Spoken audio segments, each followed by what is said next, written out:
In a world where technology and media continuously progress, digital literacy is essential to future success. The ability to communicate with others and share or spread information are skill sets that can further professional and personal relationships. In Cindy Self's piece entitled Literacy and Technology Linked, she discusses how technological and digital literacy have recently become fundamental to a person's ability to navigate through society. And this isn't just a trend. The prevalence of technology in society continues to increase with each passing day. Digital literacy has become a skill that can catapult a person into long-term success down the road. Upon reading the course description of Communications Theory and Practice, I assumed that my knowledge of social media and technology qualified me as a digitally literate individual.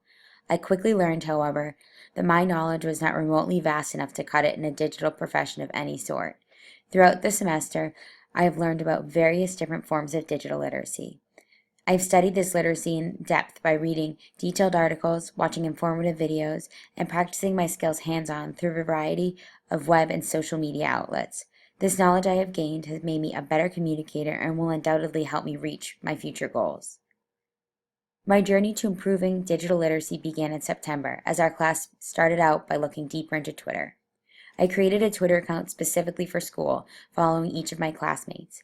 I later transitioned from tweeting about class and schoolwork to focusing on health and fitness, the chosen topic of my blog. Through David Silver's article, The Difference Between Thick and Thin Tweets, I learned about how the use of thick tweets that contain hashtags, articles, and content with substance can help convey real information, even with the constraint of 140 characters. Tweets like these attracted followers outside of the SGU body, specifically those interested in health and fitness. To date, I have 95 followers.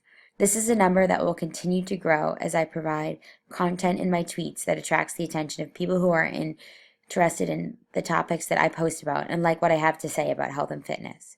I've learned that though social media can be a fun way to communicate with friends, it can also be used to share and acquire knowledge to an incredibly large audience. Our semester-long blog assignment has taught me an immense amount about digital literacy. There's a vast amount of planning that goes into creating a web page and a clearly themed blog that the public deems worth reading. In the article Participation in Power, author Reingold describes blogging as a way to find your voice in public and connect with like-minded communities. As an athlete for several years who has experienced a variety of ups and downs and injuries, I loved the idea of sharing the knowledge that I've gained through my experiences to help others lead a healthy and injury-free lifestyle. With this in mind, I chose to create a health and fitness blog. Robin Houghton's novel, Blogging for Creatives, emphasized the importance of creating a blog that was appealing to the eye. With this in mind, I designed a web page to appear clean, polished, and inviting. The color scheme, the way my posts appear on the page, and the content on the sidebar all play a role in keeping readers on my page long enough to actually read a post. In order to gain the attention of like-minded others on the crowded web, I learned the ins and outs of the use of categories, tags, and a blog roll to make it easier for online users to find my posts. I went after web users engaged in the same community of interests as me. I also connected my Twitter to my webpage, helping turn readers into followers and followers into readers. Most importantly, I've strived to create posts that incorporated my personality and kept readers engaged. To date, my posts have covered topics that fall within the health and fitness realm. I've talked in depth about many different forms of exercise, explained a variety of problems that exercise and eating can improve, and even experimented with a plant-based diet in an effort to keep my posts exciting and fresh. With so many fitness blogs on the web, my personal flair is an excellent weapon to use to keep readers involved in my posts. In order to provide readers with appropriate content, the knowledge of where to find relevant and trustworthy information on health and fitness is crucial. Many smartphone applications we discussed in class and were introduced to this semester were imperative to the content that went into my blog.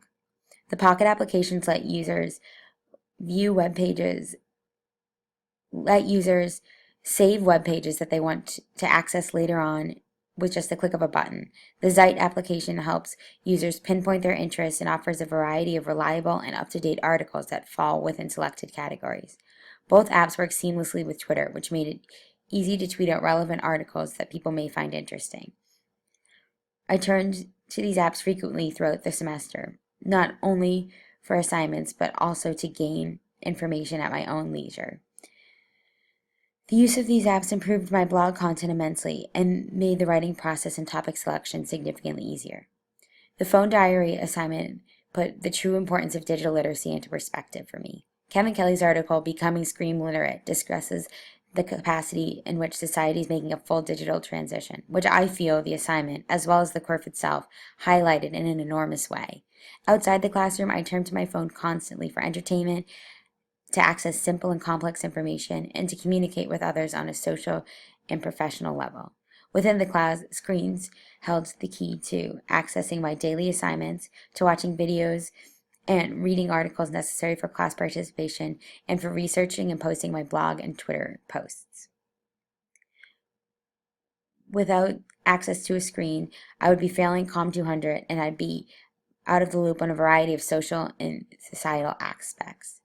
As my time in comp theory and practice comes to a close, I enter my final semester of college.